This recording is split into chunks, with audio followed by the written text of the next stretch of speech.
Hello, in this video I'd like to show you how to set up a traceability scheme and also how to assign products to it so you can set batch codes and traceability against them.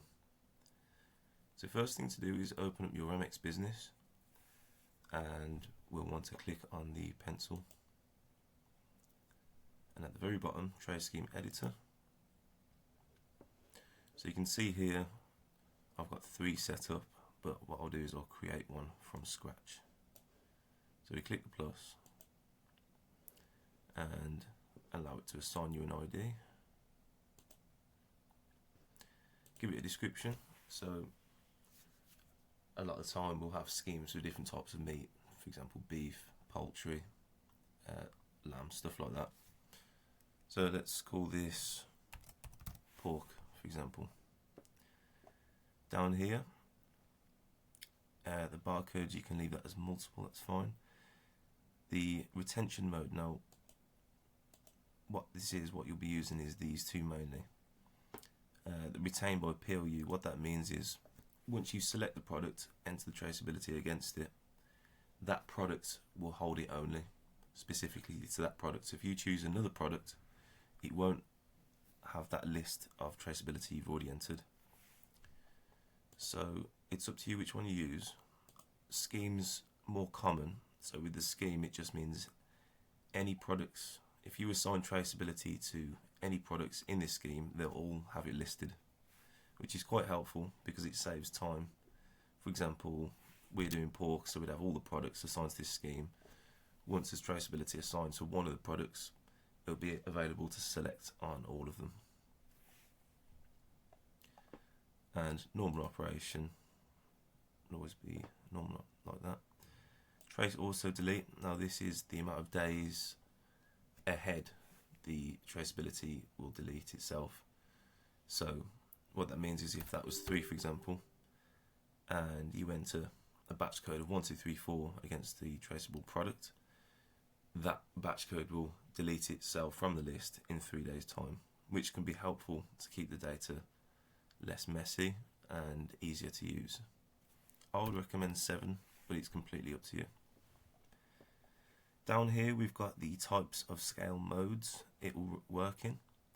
So for example, if I was to set that to no, that means traceability would not pop up on at all in any modes, even on when you click on a traceable product.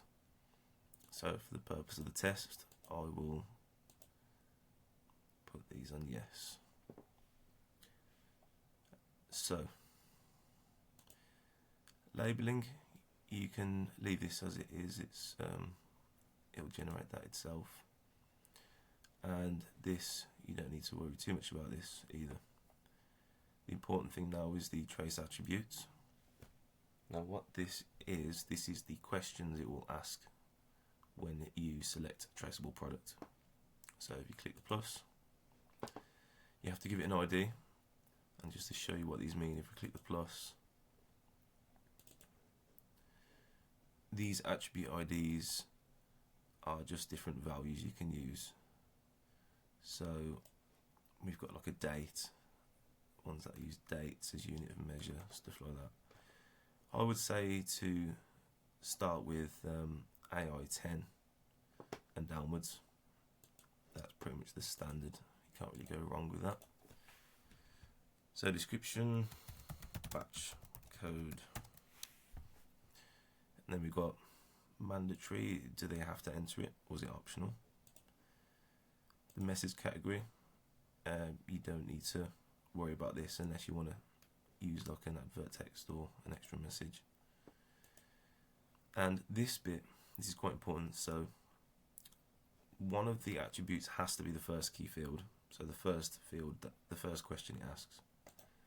So we usually put that the first attribute as the first key field, and the rest, if you leave it as alphanumeric, is ideal.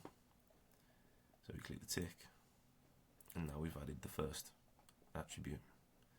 So I'll add one more, and you can add as many as you want.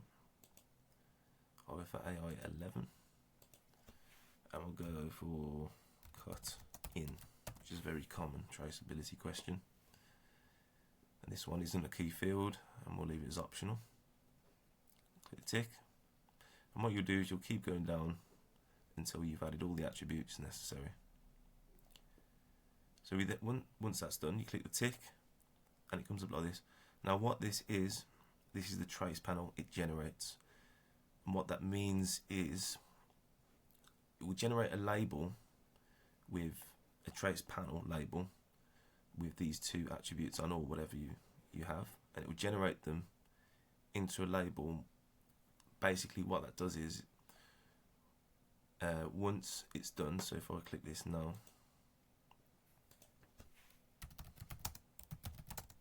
call it whatever you want, call it trace panel. It asks, do you want to open the design? So for the purpose of the video, I'll show you.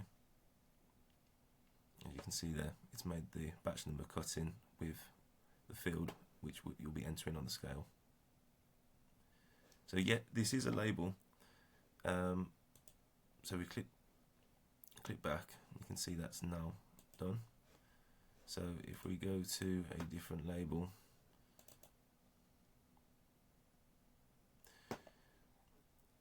and your traceability is set up now, so what you need to do is add it onto whatever labels you have to show. And to do that, you click on any label to edit, expand traceability, drag on trace panel, and ultimately that label we did, that trace panel, that actual label that was generated, that's what this is. So this is going to show the traceability information. Okay, and on the product editor, well, let's send that to scale first.